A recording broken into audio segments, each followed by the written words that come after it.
Company का report of share holders file नहीं की, दैट ये भी कंपनी लॉ में अपराध है।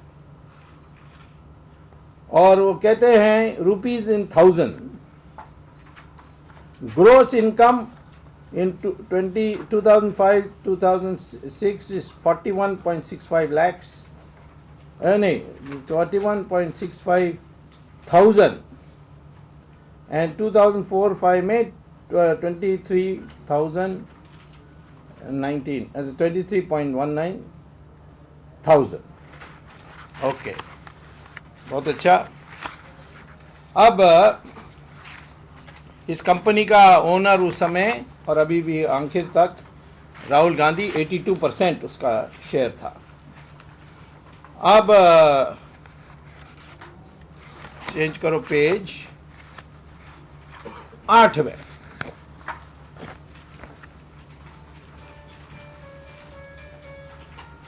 दस्तखत किसका है? राहुल गांधी और मनोज मुट्टू।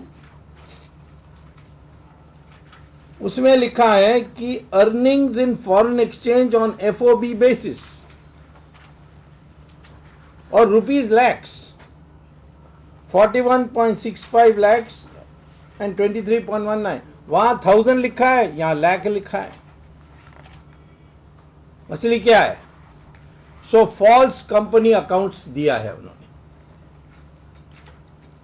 ये दोनों कह करके पता नहीं किस बात से बचने चाहते थे, लेकिन फॉरेन एक्सचेंज मिली, रिजर्व बैंक का परमिशन नहीं, कंपनी को रिजर्व बैंक का परमिशन नहीं। और आखिर में जैसे मैंने पेज 9 पढ़ाया, उसमें आप आखिर में जाइए,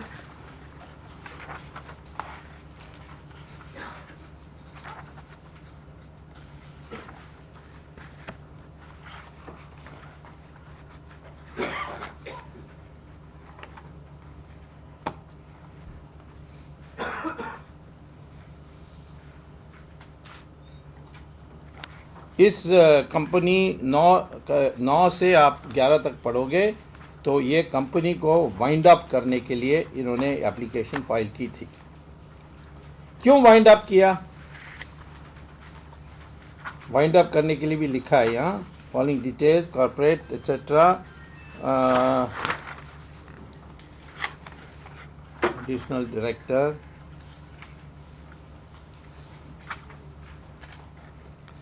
we have no dues nothing बोल के, details assets बोल के, submit this application and and found them true।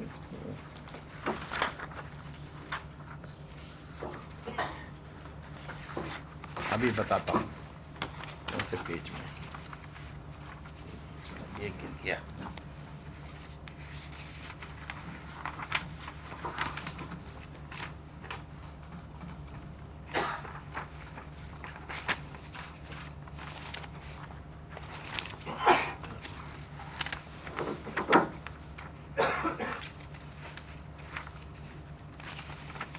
Company तो वाइंड अप हो गया, इसके कारण मैं बताता हूँ अभी, बट कारण ये है कि 2009 के लोकसभा में और 2004 के लोकसभा में राहुल गांधी ने जो एसेट्स का एफिडेविट में देना होता है कैंडिडेट को, उसमें इस कंपनी का नाम ही नहीं दिया।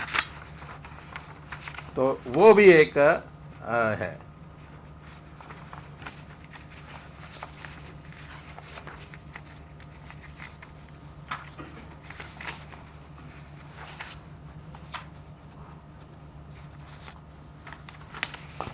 एनीवे ये जो है ये वाइंड अप के लिए है।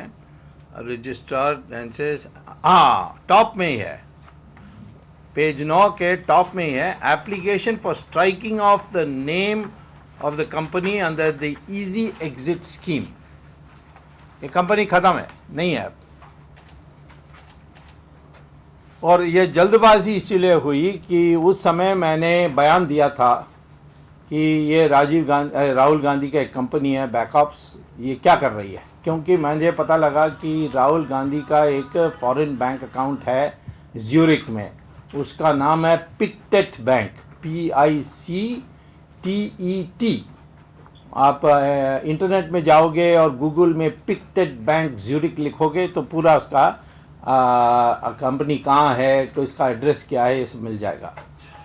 और इसमें मैंने अप्लाई किया है स्विट्ज़रलैंड गवर्नमेंट से कि भाई ये जो सारा पैसा है ये तो कुछ कमाता नहीं है, ये तो वैसे पढ़ाई भी इसका ज़ीरो है, तो क्या कमा सकता है, तो लगभग कुल मिलाकर वो बुद्धू है। तो इसीलिए ये जो आप जमा है ये नाजायज़ पैसा है, ये भारत सरकार का, भारत देश का है, और इसलिए दीजिए। अब गद्दाफ़ी के लिए स्विट्ज़रलैंड ने मान लिया और मुबारक के लिए मान लिया, पर मेरे लिए अभी तक कह रहे हैं नहीं नहीं आप गवर्नमेंट से एक चिट्ठी लाइए। मैंने कहा ये गवर्नमेंट से कैसे मैं चिट्ठी ला सकता हूँ, हो सकता है मैं कोर्ट में जा कर के डायरेक्शन लूँगा, परंतु उस कोर्ट का मामला तो टाइम लगता है, इसलिए मैंने कहा कि 2G का पहले होने दो और फिर हम इसका करेंगे। बट पिक्टेट बैंक में इसकी अकाउंट है, अभी बंद कर दिया होगा मैं नहीं जानता, बट है, और बंद करने से भी पता लग जाएगा। तो ये कंपनी ये है। तो इसमें से क्या बनती है, नंबर 1 इसने फॉरेन एक्सचेंज कमाया, और सारा पैसा जो कमाया है वो फॉरेन एक्सचेंज है। अब वो 41 लाख है या 41,000 है, इसका भी किसी को पता नहीं। दूसरा है कि उन्होंने रजिस्टर्ड ऑफिस सरकारी कोठी दिखाई है, दैट इज इलीगल। कैसा पता है मुझे इलीगल, एक बार नवंबर 1974 में मैंने पार्लियामेंट में खड़े होकर कहा कि सोनिया गांधी इंश्योरेंस की बेनामी एजेंट है, माने वो उसको ओरिएंटल फायर इंश्योरेंस, ये सारा पब्लिक सेक्टर इंश्योरेंस कंपनी ने उसको एजेंट बना दिया, और वो कोई काम नहीं करती थी। पहले वो विदेशी थी उस समय, इटालियन, तो under foreign exchange regulation act वो बन नहीं सकती थी। दूसरा है कि उसने एड्रेस दिया 1 सफदरजंग रोड, जो इंदिरा गांधी का प्रधानमंत्री का कोठी था, वो भी इलीगल था। तीसरा, उसने प्रधानमंत्री की ऑफिस में जो भी कर्मचारी थे सबको उसने उसका इंश्योरेंस कटवाया, तो ये तो दुरुपयोग है पद का। तो मैंने खड़े होकर कहा, उन दिनों में हम थोड़ा ज़्यादा दयालु थे, तो मैंने इंदिरा गांधी को कहा कि इसको इस्तीफा देने बोलो, नहीं तो मैं कोर्ट में पुलिस स्टेशन में जाकर कंप्लेंट डालूंगा। इंदिरा गांधी नेचुरली चिड़ी, वो वैसे पहले से भी चिड़ी हुई थी, तो बहुत चिड़ी, और फिर दूसरे दिन उसने कहा कि सोनिया गांधी ने भूल से, गलती से बन गई, और अब उसने इस्तीफा दे दिया। आपको चाहिए तो नवंबर 19 का इंदिरा गांधी का जन्मदिन था, वो 1974 का आप राज्यसभा का प्रोसीडिंग्स देखेंगे तो सारा विवरण क्वेश्चन आंसर में, क्वेश्चन आवर में मिल जाएगी आपको। तो ये इसकी आदत है ऐसा कि सरकार की पद को दुरुपयोग करना, सरकार का कोठी को दुरुपयोग करना। तो पहले ये, और ये पारिवारिक बीमारी है लगता है, और इसने सरकारी कोठी का दुरुपयोग किया। दूसरा, उसने ROC को अकाउंट्स ने फाइल किया, फिर झट से उन्होंने 2011 में सब पुरानी फाइल की, और इसको क्लोज डाउन करने के लिए भी एप्लीकेशन फाइल की, प्रियंका को एडिशनल डायरेक्टर बना करके। सो ये अनेक फ्रॉड हैं, इस पे हम तो कहते हैं प्रोब करो, इन्वेस्टिगेशन करो। मैं वैसे मोइली को लिखने वाला हूँ कि ये सारा कंपनी लॉ का फ्रॉड है। इसमें वैसे उनको इस्तीफा देना चाहिए, सबको पार्लियामेंट से त्यागपत्र देना चाहिए, पार्लियामेंट को ही झूठ बोल दिया। परंतु हम कहते हैं ये तो इतनी बेशर्म है, ये तो कभी इस्तीफा देने वाले नहीं है, तो हम इनको प्रोसिक्यूट करेंगे। तो मैं चेतावनी देता हूँ, या आप खुलासा करिए इस पर, वरना मैं कोर्ट में जाकर केस डालूंगा। ओके, पहली बात यह है, फिर दूसरी बात भी कह दूंगा, दूसरा भी, और उसके बाद आप सवाल कुछ भी पूछ सकते हैं। दूसरा है, वो शुरू होती है पेज मेरे ख्याल 11 के बाद।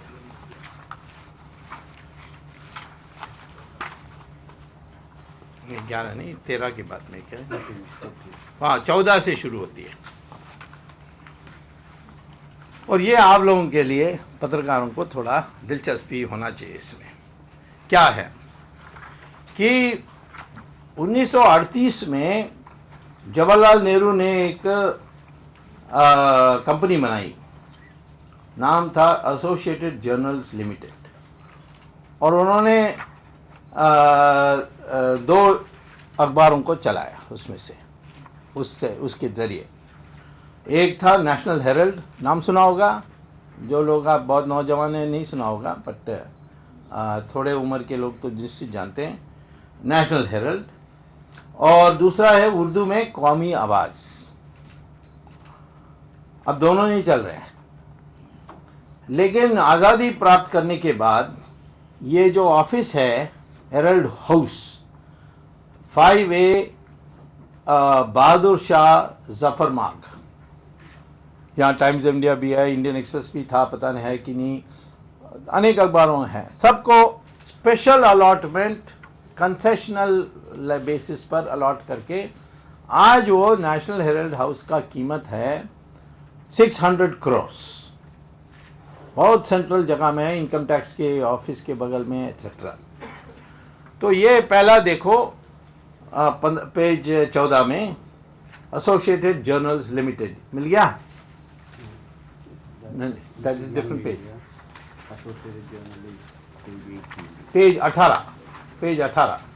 पेज 18 सॉरी ना, क्या है ये 26 फरवरी 2011 का रेजोल्यूशन है, उसका एक संक्षिप्त में दिया है। कौन दिया है? मोतीलाल वोरा, नाम सुना होगा, है कोषाध्यक्ष ऑफ कांग्रेस पार्टी, और इसका भी chairman of associated journals. Chairman inform the board that 9 crore 16,998 shares of 10 rupees each. 9 crores 10 rupees each माने कितना हो गया? 90 crore. 90 crore be each be allotted to Young Indian, a company incorporated under provision of Section 25 Companies Act. Okay, पहले यहाँ रुकेंगे और जाएंगे page